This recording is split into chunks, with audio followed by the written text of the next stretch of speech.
हाय दोस्तों, आज मैं आपको व्यंजन के बारे में बताऊंगी। ऐसे वर्ण जिनका उच्चारण स्वरों के बिना नहीं किया जा सकता व्यंजन कहलाते हैं।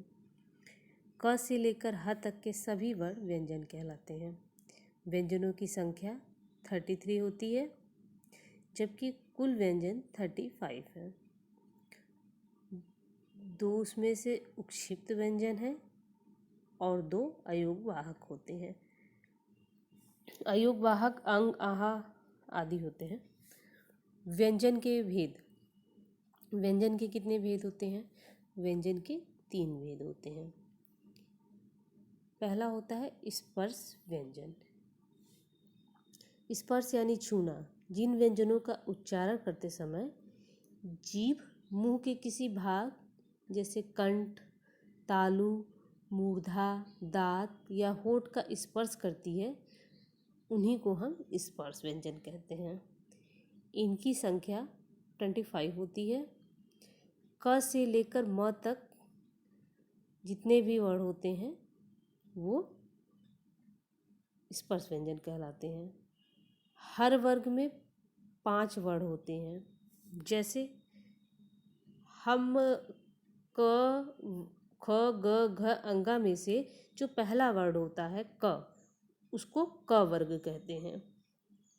इसी तरह हर वर्ग में से पहले वर्ण को लेकर ही हम वर्ग बनाते हैं। जैसे क वर्ग है तो क वर्ग में कौन कौन से वर्ण आते हैं? क, ख, ग, घ अंगा। फिर च वर्ड है, च में च, छ, ज, झ, इया।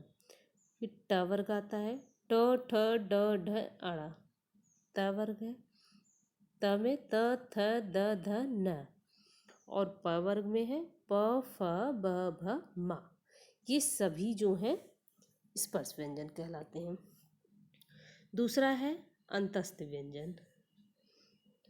अंतः का अर्थ होता है अंदर। उच्चारण के समय जो व्यंजन मुंह के भीतर ही रहें उन्हें हम अंतस्थ व्यंजन कहते हैं।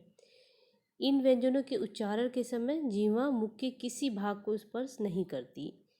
इनका उच्चारण जीभ, तालु, दांत और ओठों के आपस में सटने से होता है, किंतु कहीं भी पूर्ण रूप से स्पर्श नहीं होता। इसलिए ये चारों अंतस्थ व्यंजन अर्धस्वर भी कहलाते हैं। ये 4 होते हैं य, र, ल, व। तीसरा है ऊष्म व्यंजन, अर्थात ऊष्म का अर्थ होता है गर्म। जिन वर्णों के उच्चारण के समय हवा मुंह के विभिन्न भागों से टकराए और सांस में गर्मी पैदा कर दे, उन्हें ऊष्म व्यंजन कहते हैं। यानी आप इसको ऐसे समझिए कि उच्चारण के समय मुख से गर्म हवा निकलती है। जिन व्यंजनों के उच्चारण में हमारे मुख से गर्म हवा निकलती है उन्हें हम ऊष्म व्यंजन कहते हैं। ऊष्म व्यंजनों का उच्चारण एक प्रकार के घर्षण से उत्पन्न होता है या घर्षण से उत्पन्न ऊष्म वायु से होता है। ये भी 4 होते हैं श, श, श, ह। अब उक्षिप्त व्यंजन कौन से हैं? ये 2 होते हैं, ड और ढ। इसके बाद संयुक्त व्यंजन है। संयुक्त व्यंजन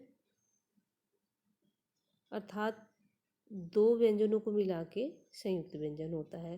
जैसे छ, छ में है क, धन, श मिला के श। त्र, त, धन, र मिला के त्र। ज्ञ, धन, ज्ञ, सॉरी ज्ञ, ज, धन, इया मिला के ज्ञ। श, स, धन, र मिला के श, श। तो इस प्रकार से आज आपको मैंने व्यंजनों के बारे में बताया।